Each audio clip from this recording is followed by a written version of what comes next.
Con Luis del Pino y Carmen Carbonell, tu opinión importa. En Mañanas en Libertad. Comenzamos el repaso de las noticias hablándoles de las elecciones en Extremadura porque continúan las negociaciones para conformar gobierno de la Junta. Las últimas informaciones apuntan a que en el Partido Popular empiezan a asumir que no hay alternativa y que deberán pactar con Vox. Tras una campaña marcada por los enfrentamientos, lo curioso es que María Guardiola aún no ha llamado a Óscar Fernández, al líder autonómico de Vox. No obstante, desde Génova indican que se van a abrir a incluir consejeros en su gobierno. Vox, por su parte, descarta la abstención y espera la llamada del PP para sentarse a negociar.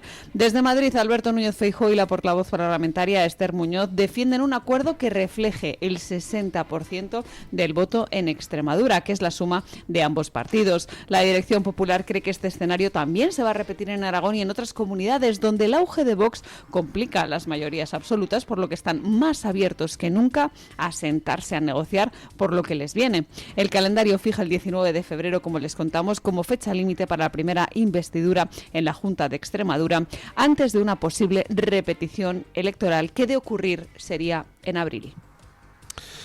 Bueno. Nada, lamento empezar con una noticia luctuosa para algunos opinadores de la órbita del PP que padecen voxfobia. Se van a quedar colgados de la brocha. Lamento comunicárselo. Ya están los medios de comunicación próximos al PP pues lanzando el mensaje de que habrá acuerdo, de que es necesario un deshielo, de que el PP ha comprendido que Vox está aquí para quedarse y que va a seguir ascendiendo a corto plazo, con lo cual, pues por supuesto que va a haber un gobierno en Extremadura. No puede ser de otra manera. Vamos a ver, analicemos las posibilidades. ¿Puede la señora Guardiola gobernar sola, sin el apoyo de Vox? Pues no puede. Podría buscar otros apoyos. Podría buscar el apoyo del Partido Socialista o de Podemos, pero vamos, con eso mataría al Partido Popular a nivel nacional. O sea que antes de que eso sucediera, pues se presentarían allí el resto de varones autonómicos y la dirección nacional del PP en pleno y prenderían fuego a la sede del PP extremeño. Eso no va a pasar. Solo hay una posibilidad, que es que María Guardiola gobierne ella sola sin apoyo de Vox, cosa que no va a suceder porque Vox no va a regalar su apoyo a nadie. Pues solo faltaba, la gente vota a Vox para que haga valer lo que la gente opina. Así que solo queda una opción, que es que pacten PP y Vox. Y además, es que todo esto son tonterías en la campaña, pues uno se atiza mucho y luego pues nada más cerrar las urnas. Guardiola ha dicho que ella aspira a gobernar en solitario, a lo que el de Vox ha respondido que él aspira a jugar en el Madrid pero que no le dan las piernas. Ya está, y una vez pasado ese intercambio de comentarios jocosos, pues al lío. Y el lío es hacer un acuerdo que sea bueno para los extremeños y que sea bueno para los españoles. Y como hay tantos aspectos de la colaboración distintos, como ya comentaba ayer, como de lo que hay que hablar es de la mesa de la Asamblea de Extremadura, quién la compone, quién la preside. Hay que hablar de la designación de senadores autonómicos, que también depende de los acuerdos. Hay que hablar de la formación de gobierno, en solitario o conjunto. Hay que hablar de qué va a hacer ese gobierno, qué es lo fundamental, qué líneas políticas. Y hay que hablar de cuál va a ser el respaldo presupuestario a esas líneas políticas. Son tantas las cosas que hay que hablar que siempre va a haber aspectos donde uno pueda ceder más y otro pueda ceder menos. Y bueno, pues al final se va a llegar a un acuerdo, sí o sí, es inevitable. Y lo que en algún caso está diciendo algún medio de comunicación próximo al PP hoy, que es que el PP ya se ha hecho a la idea de que Vox va a seguir creciendo en sucesivas elecciones, por ejemplo en Aragón dentro de 3 días, como quien dice. Bueno, pues al final la realidad es la que es, y lo que no se puede ir es contra la realidad. Si hay un Vox en ascenso, pues el PP tendrá que llegar a acuerdos con él. El PP no va a llegar a la mayoría absoluta por sí mismo, salvo quizá en algún territorio, pero vamos, como excepción, no como norma. En el resto de los territorios va a necesitar a Vox, y lo normal es que haya acuerdos. ¿Qué acuerdos? ¿Basados en qué? Bueno, pues basados en todo el conjunto de cosas que hay que acordar, pero fundamentalmente en las políticas. Vox incide en las políticas. Vox tiene una serie de líneas rojas políticas.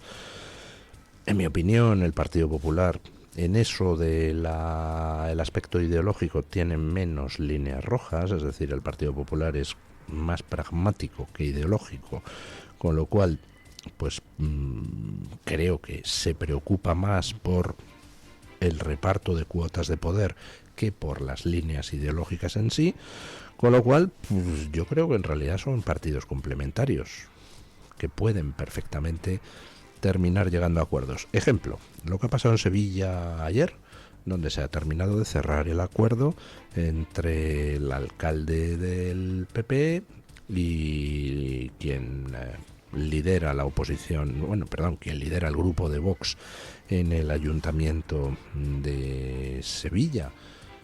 Y oiga, pues Vox ha impuesto una serie de líneas ideológicas y se ha llegado a un acuerdo presupuestario. Sí, en realidad no es tan difícil, siempre y cuando las cosas se hagan con un poquito de seriedad y con un poquito de profesionalidad, que yo creo que la hay por ambos sitios.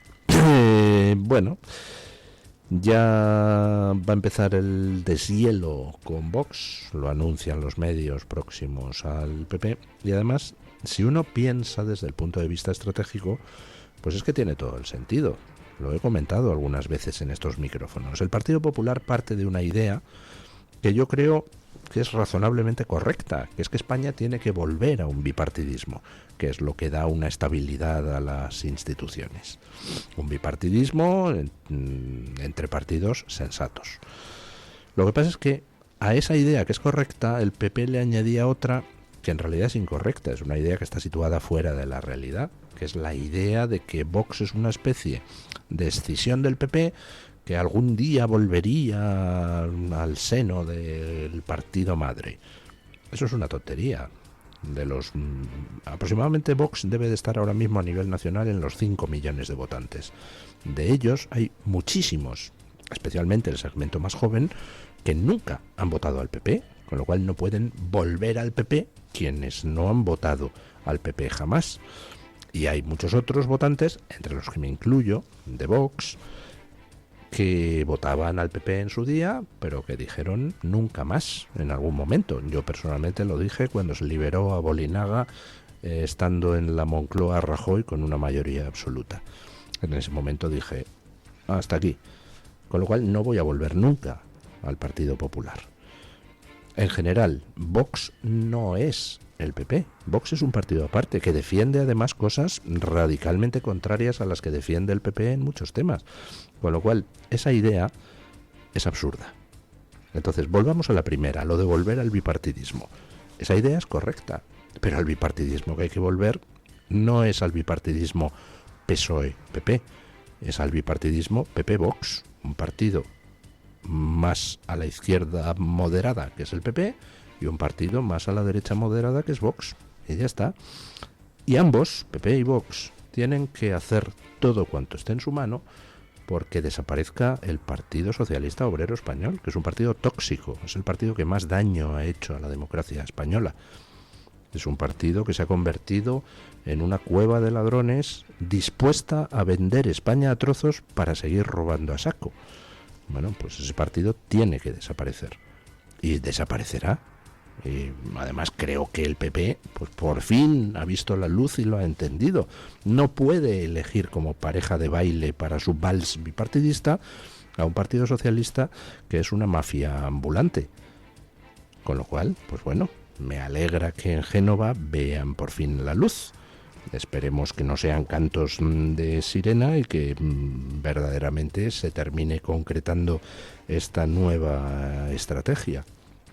El PP tiene que ir a un cierto electorado, Vox va a otro electorado, y entre los dos tienen que tratar de copar la mayor cantidad de voto posible y hacer lo posible para que desaparezca un partido socialista al que primero Zapatero y después Sánchez han arrastrado al fango más abyecto. Y no hay partido socialista bueno, no hay partido socialista recuperable. Los militantes socialistas han consentido indignidades sin cuento.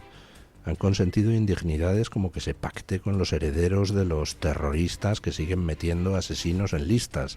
Han conseguido indignidades como que se pacte con quienes dan golpes de Estado para tratar de secesionar una región española. Han consentido indignidades como que Sánchez se postre a los pies de Marruecos. Vamos, lo han consentido todo. ¿Merecen continuar los socialistas? No, el Partido Socialista merece desaparecer, y lo siento por algún militante disperso que haya por ahí que sea buena gente.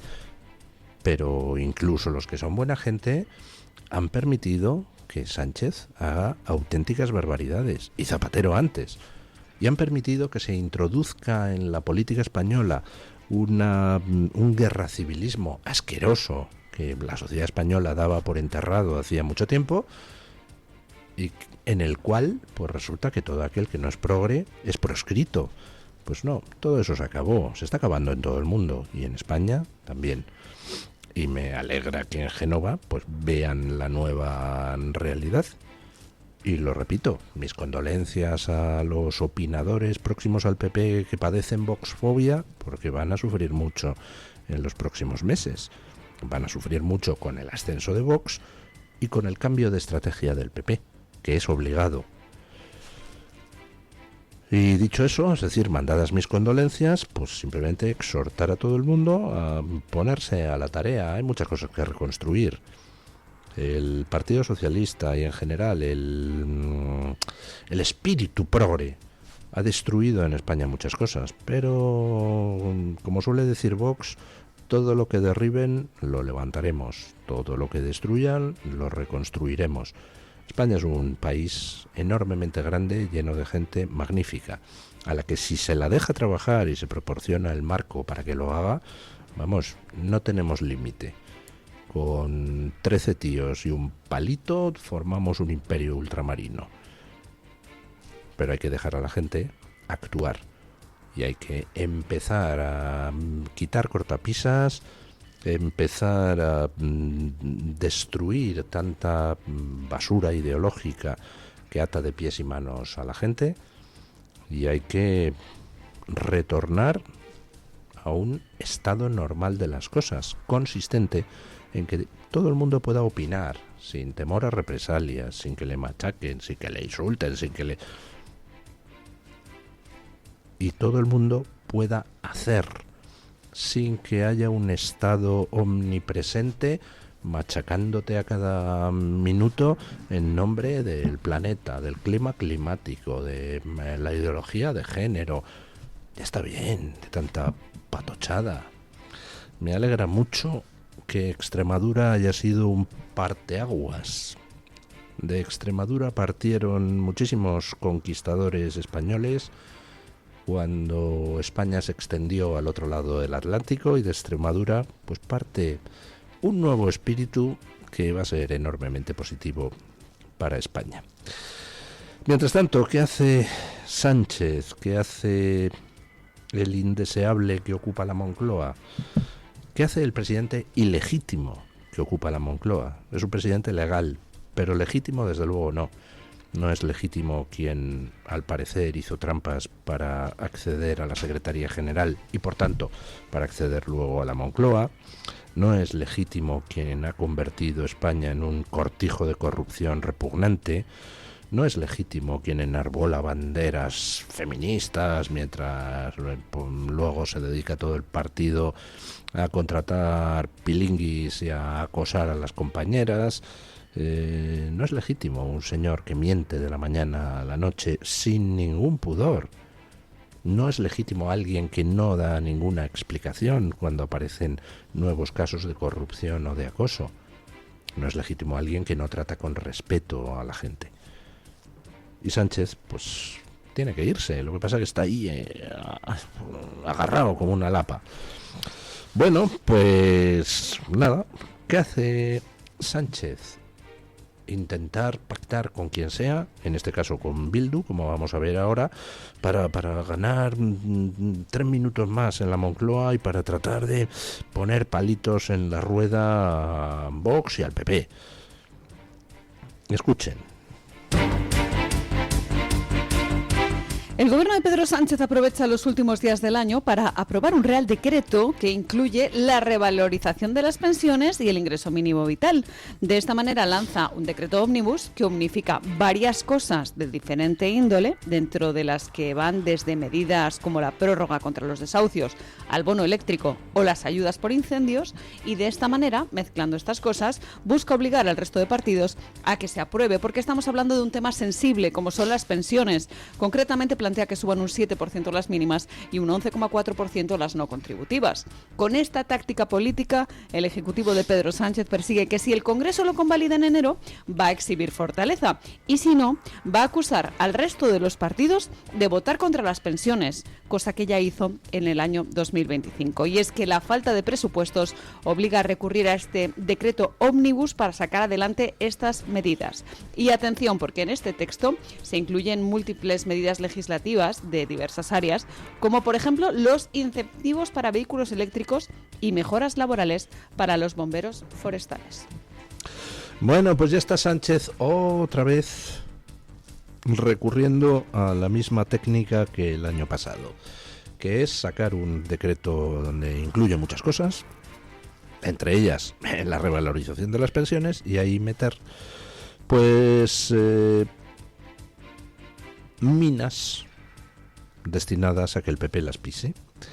¿Qué mina mete? Mete el tema de la prolongación de la inquiocupación, con lo cual le pone al PP ante la tesitura de: si votas en contra del decreto que acabo de pactar con Bildu, pues entonces diré que te estás oponiendo a la subida de las pensiones, y si votas a favor, pues entonces estarás votando a favor de prolongar otra vez, de prorrogar otra vez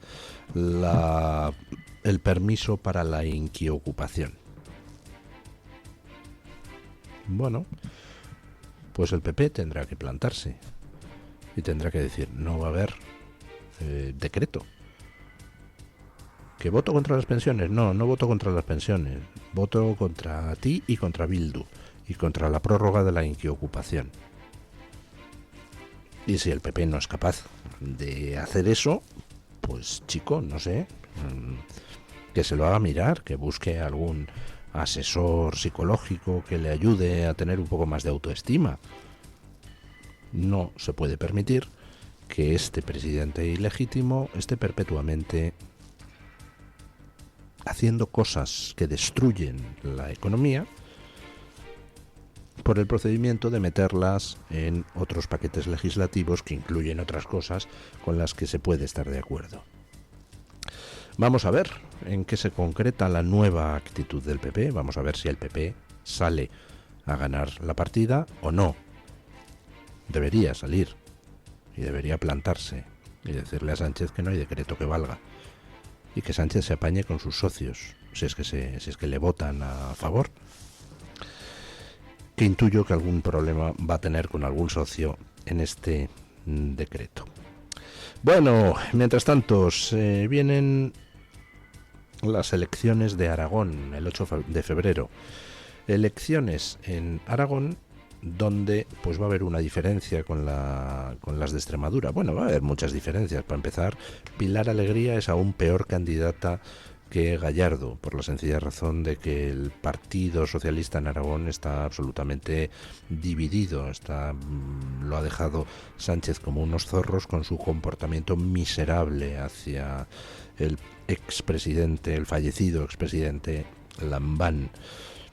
Pero hay una diferencia importante en cuanto a cómo se van a constituir las candidaturas en la izquierda, porque en Extremadura Podemos se alzó con el santo y la limosna, logró que hubiera una candidatura única a la izquierda del PSOE, candidatura única que al fin pues la ha controlado Podemos, hasta el punto de que no le han permitido a Yolanda Díaz visitar Extremadura durante la campaña electoral.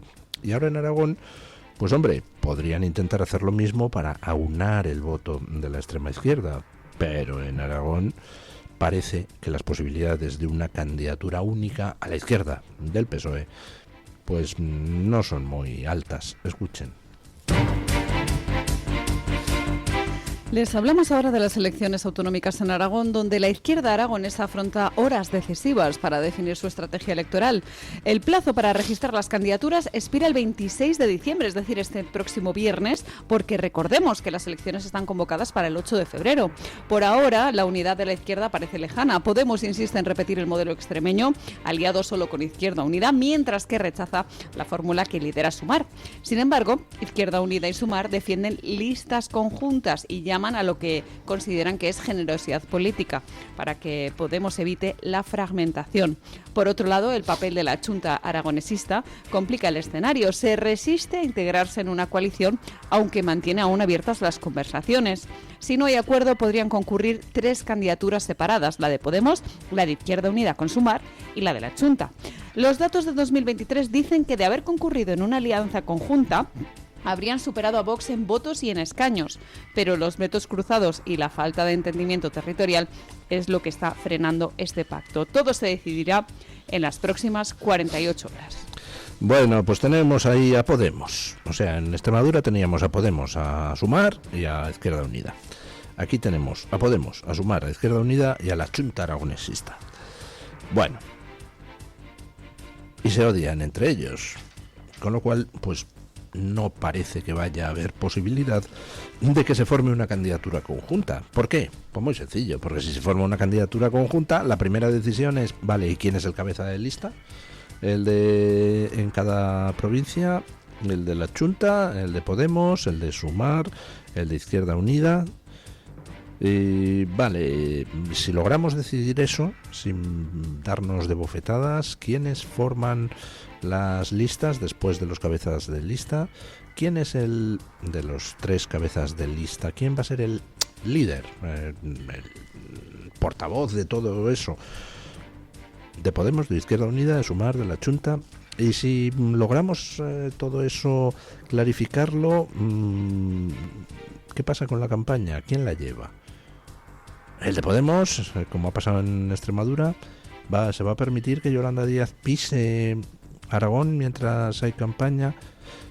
El diablo está en los detalles y al final, pues como se llevan mal entre ellos, como Pablo Iglesias quiere cargarse definitivamente a Yolanda Díaz, pues las posibilidades de que lleguen todos a un acuerdo pues son complicadas, salvo que los de Sumar cedieran.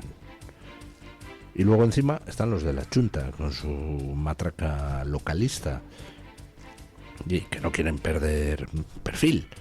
Así que, bueno, pues posiblemente haya más de una candidatura a la izquierda del Partido Socialista. Podemos se inclina por hacer candidatura con Izquierda Unida. Izquierda Unida, yo creo que entiende que en estos momentos tácticamente le viene mejor aliarse con Podemos que mantener el apoyo a una Yolanda Díaz que está más quemada que el palo de un churrero. Bueno, y atentos a esta noticia porque es muy importante. Sanciones de Estados Unidos contra quienes en Europa se dedican a promover la censura en las redes. Escuchen. Terminamos el repaso a este bloque de noticias en Estados Unidos porque el secretario de Estado norteamericano, Marco Rubio, ha advertido en la red social X que la administración de Donald Trump no va a tolerar más los actos de censura extraterritorial que, según afirma, impulsan ideólogos europeos para coaccionar a plataformas estadounidenses. De hecho, Marco Rubio ha anunciado que el Departamento de Estado va a tomar medidas para impedir la entrada en Estados Unidos de figuras destacadas del complejo industrial de la censura global y advirtió de que la lista se va a seguir ampliando si no hay cambios de postura. Bueno, hace 10 horas ponía el mensaje Marco Rubio anunciando la próxima adopción de sanciones contra quienes en Europa se dedican a promover la censura en redes y a promover sanciones contra plataformas americanas de redes. Recuerden ustedes que la Unión Europea acaba de meterle un cuerno de 140 millones de dólares o de euros, no sé, a Elon Musk, intentando castigarle porque Elon Musk ha hecho por fin de Twitter una red abierta donde todo el mundo, de izquierda, de derecha, progre, conservador, nacionalista, no nacionalista, soberanista, federalista, todo el mundo puede opinar libremente y no se censura a nadie porque opine. Y eso, claro, para la ideología progre que domina en las altas esferas de Bruselas es letal, porque cuando hay una competencia abierta y sin censuras de argumentos, pues lógicamente gana la racionalidad, es decir, lo no progre. Entonces intentan por todos los medios censurar las redes, amedrentar a Elon Musk, etcétera, etcétera. Y hace 10 horas Marco Rubio dijo que se van a empezar a adoptar sanciones. Eso hace 10 horas. Bueno, pues hace 9 horas la subsecretaria de Estado, Sarah Rogers, ya ha anunciado las primeras. Ojo, se sanciona a Imrad Ahmed del Centro de Combate del Odio Digital. Una de estas organizaciones que bajo la supuesta capa de luchar contra el odio lo que hacen es censurar todo aquello que no sea progre y dedicarse a promocionar el odio progre, ¿no? Bueno, pues Imrad Ahmed, primer sancionado. Segunda sancionada, Claire Melford, del Global Disinformation Index, una organización del Reino Unido que también dice combatir el discurso de odio y la desinformación, y que al final pues a lo que se dedica es a censurar a todo, a censurar o a promover la censura de todo lo no progre. Tercera y cuarta sancionadas, Anne-Lena von Hodenberg y Josephine Ballon, de la organización Hate Aid, que es una organización alemana similar a Neutral en España, es decir, de los que se dedican a decir que son bulos, que es discurso de odio, etcétera, etcétera. Y atentos, quinto sancionado, un viejo conocido nuestro, Thierry Breton, excomisario europeo, que en su día amenazó a Elon Musk y a Twitter por no implantar mecanismos de censura de los discursos de odio, pues también sancionado.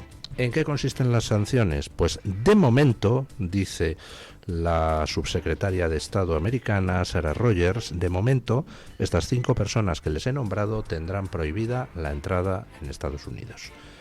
Dice específicamente la subsecretaria de Estado que esto es de momento, que de momento no se han adoptado sanciones financieras, es decir, incautación de cuentas, prohibición de operar con ningún banco que opere con Estados Unidos, es decir, de momento no se han aplicado las sanciones que, por ejemplo, se han aplicado a la nazi esa repugnante de la albanese, la que desde Naciones Unidas se dedica a propagar libelos de odio contra los judíos, pero no descartan en el Departamento de Estado americano que se puedan aplicar también sanciones financieras si no se produce por parte de la Unión Europea y de los países europeos una rectificación. Es más, recalca en el mensaje que ha puesto en Twitter la subsecretaria de Estado Rogers que estos 5 que han sido sancionados no ocupan en estos momentos ningún puesto de representante público ni funcionario público en ninguna administración europea, pero que están dispuestos a ampliar la lista y a empezar a sancionar a gente que ocupa puestos de funcionario público en países de la Unión Europea o en la propia Unión Europea como organización si no se produce una rectificación. Vamos, que si Europa sigue con su ley de servicios digitales intentando censurar a las plataformas donde la gente libremente discute, plataformas que son todas americanas, ¿qué le vamos a hacer?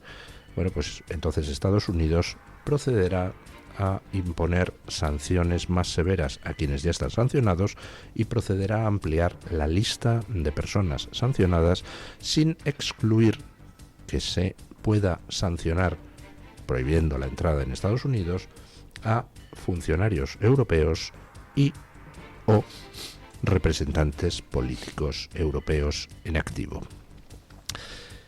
Así que, pues nada, mis felicitaciones al gobierno de Estados Unidos, porque efectivamente, frente a los ataques a la democracia que la élite progre de Bruselas está realizando, frente a los ataques a los derechos humanos elementales, como es la libertad de expresión, lo único que cabe es la sanción. Así que mi aplauso y espero que continúen y profundicen si no se produce una rectificación en Europa.